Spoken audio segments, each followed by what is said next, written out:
एक बात कह के फिर मैं आगे जाऊंगा, ये तथ्य है त्रिपाठी जी, आपके काम आएगा ये तथ्य, क्योंकि पूरे चुनाव भर चलेगा। राहुल जी भी मानेंगे नहीं, वो भी जिस बात को पकड़ लेते हैं उसको पीसते रहते हैं। इसलिए आपको समझना जरूरी है 1951 में, मई 1951, जोशी जी आप भी समझिए, मई 1951 में सोमनाथ में प्राण प्रतिष्ठा हुई, क्या? भारत के राष्ट्रपति के हाथों, डॉक्टर राजेंद्र प्रसाद। और मई 1965, 51 में प्राण प्रतिष्ठा हुई और 65 साल कितने हुए? 14, मेरे ख्याल 14 हुए। 14 साल बाद उसमें कलश स्थापना हुई और कौशेय ध्वज की स्थापना हुई। वो शास्त्र सम्मत था, विधान सम्मत था कि नहीं था? उस वक्त तो उसमें सारे कांग्रेसी थे, आज के कांग्रेसियों से बड़े कांग्रेसी थे, सरदार वल्लभ भाई पटेल। अब ऐसा तो नहीं कह सकते कि वो अजय राय से छोटे थे। बाबू राजेंद्र प्रसाद खड़गे जी से तो बड़े ही थे। कन्हैयालाल मानिकलाल मुंशी, 14 साल बाद कलश स्थापना हुई थी। आज मैं किसी को देख रहा था, कोई सवाल उठा रहा था कि कलश नहीं रखा जाता है तब तक मंदिर होता है क्या? मैंने कहा गजब ज्ञान है भाई, पता ही नहीं। दर्जनों मंदिर हैं जिनमें गर्भगृह बना, मूर्ति की प्राण प्रतिष्ठा हुई, मंदिर शुरू हो गया, उसके बाद 10 एकड़ 20 एकड़ में बना। और एक आखिरी बात कह दूं, ओपी सिंह, ये पूरा सोमनाथ मंदिर मालूम कब बना है? ऑफिशियली राष्ट्रार्पित कब हुआ?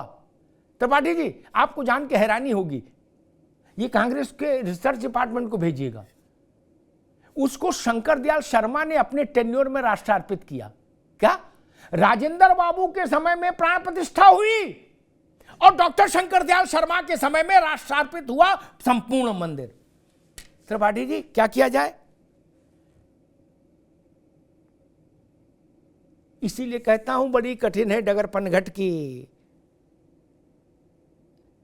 ग्रंथ पढ़ो तो असली पढ़ो, नहीं तो गड़बड़। खैर जोशी जी, आपको ऐसा लग रहा है कि जैसे अखिलेश यादव ने एक बैलेंस्ड लाइन ली,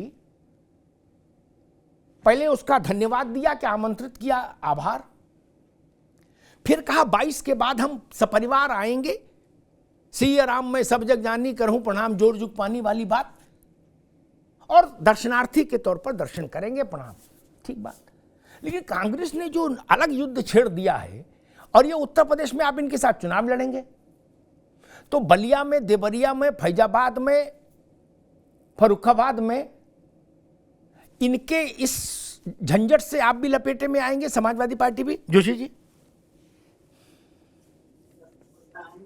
देखिए, जैसा कि पूरे देश को पता है, समाजवादी पार्टी एक अलग पार्टी है और कांग्रेस की अपनी एक विचारधारा है, और कांग्रेस का एक अलग अलाकामान है, हमारी पार्टी का एक अलाकामान। और जो जो दिशा निर्देशन कार्यकर्ताओं को अलाकामान देता है उसको फॉलो हम भी करते हैं और माननीय तिवारी जी भी करते हैं। और हम तो विश्वास करते हैं कि भगवान राम का जो मंदिर है वो एक हमारी जो परंपरा है, सनातन की जो परंपरा है, और बहुत मूल्यों का पाठ उन्होंने पूरे विश्व को दिया, चाहे वो जातिगत भेदभाव मिटाने का हो, सामूहिक एकता का हो। हम लोग उससे सीख लेने का काम करते हैं और समाजवादी लोग उसी रास्ते पे चलने का काम करते हैं जी। और हमारी भावना है, हम सब लोग, माननीय डिम्पल जी ने पहले ही कह दिया था, माननीय शिवपाल जी ने भी कह दिया था, माननीय हमारे राष्ट्रीय अध्यक्ष जी ने कह दिया, और हम लोग सब परिवार वहां जाएंगे और भगवान राम के लिए अर्चन करेंगे कि इस देश को नफरत की राजनीति से दूर करें और सबके घर में सुख समृद्धि आए। इस भावना के साथ हम भगवान राम के दरबार में जाएंगे। जी नहीं जाएंगे तो ठीक है। कई बार होता है कि संगति का असर भी का भी मूल्य चुकाना पड़ता है। क्या? जब साइकिल और हाथ एक साथ जाएगा तो ननकू पूछेगा ना, और जब आप इनके उम्मीदवार को वोट देने के लिए जाके जनसभा करोगे तो आदमी कहेगा भैया ये तो ऐसी बातें बोल रहे थे।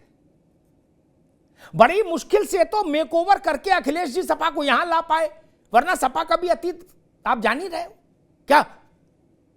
अब ये मिल गए, हो गया काम। ओपी सिंह जी, अयोध्या पर कंफ्यूजन क्यों? मुझे लगता है अयोध्या तो ऐसा विषय जिस पर कतई कंफ्यूजन नहीं होना चाहिए था। देश में चाहे किसी चीज पे कंफ्यूजन हो, अयोध्या में क्या है कंफ्यूजन?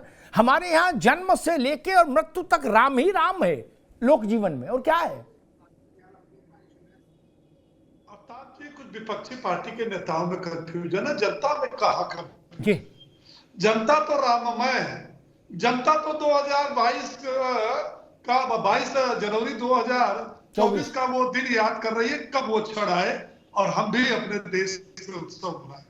देखिए ऐसा है अर्थात जी की राम जन्मभूमि विवाद से लेकर राम जन्म निर्माण तक, मंदिर निर्माण तक, ये विपक्षी दलों की जो स्थिति रही है वो किसी रंगमंच से कम नहीं है, क्योंकि दोनों परिस्थितियों में विपक्षी दल जो है कि कर्तव्य विमूढ़ रहा है, कि कर्तव्य विमूढ़, कभी आगे कभी पीछे।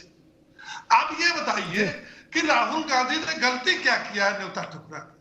मैं तो मानता हूं कि उन्होंने बहुत सही किया। उन्होंने अपने पुरखों के परनाना के पदचिन्हों पर चलने का प्रयास, जब 1951 प्रधानमंत्री ठुकरा दिया तो उनके वंशज हम क्यों जाए राम मंदिर में?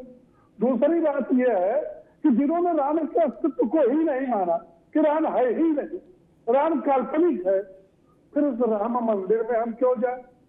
अच्छा, दूसरी बात, अगर हम निमंत्रण ठुकराए नहीं तो जो जिन पार्टियों की स्थापना हुई है तब से लेके आज तक के जो तुष्टिकरण की राजनीति है उसको हम धार दें कि कुंड करें, ये भी भ्रम की स्थिति है। तो यहाँ धार देने का एक बार और प्रयास हो रहा है कि भैया एक तरफ जो है एक राम मंदिर स्थापित हो रही है, हम तो नहीं जाएंगे, तो तुष्टिकरण की राजनीति को भी धार दे। अच्छा, किस हक से ये जाएंगे? देश की आजादी में 75 साल में 60 साल केंद्र में इनकी सरकार थी, उत्तर प्रदेश में 75 साल में 40 साल एक पार्टी की सरकार थी, एक पार्टी की 4 बार सरकार थी, दूसरे की भी 4 बार सरकार थी। किसी ने सफाई को चमकाया, किसी ने सफाई महोत्सव मनाया, तो किसी ने कब्रिस्तान की दीवार चमकाई, किसी ने बादलपुर को चमकाया। भैया ये बताइए कि ये अगर पूरी सरकार में एक चौनी अयोध्या पर खर्च किए हो तो वो सीधा करके जाएंगे तो काली पोत के जाएंगे ना, कहेंगे हे भगवान राम मेरे अपराध को क्षमा करना, हमने तुमको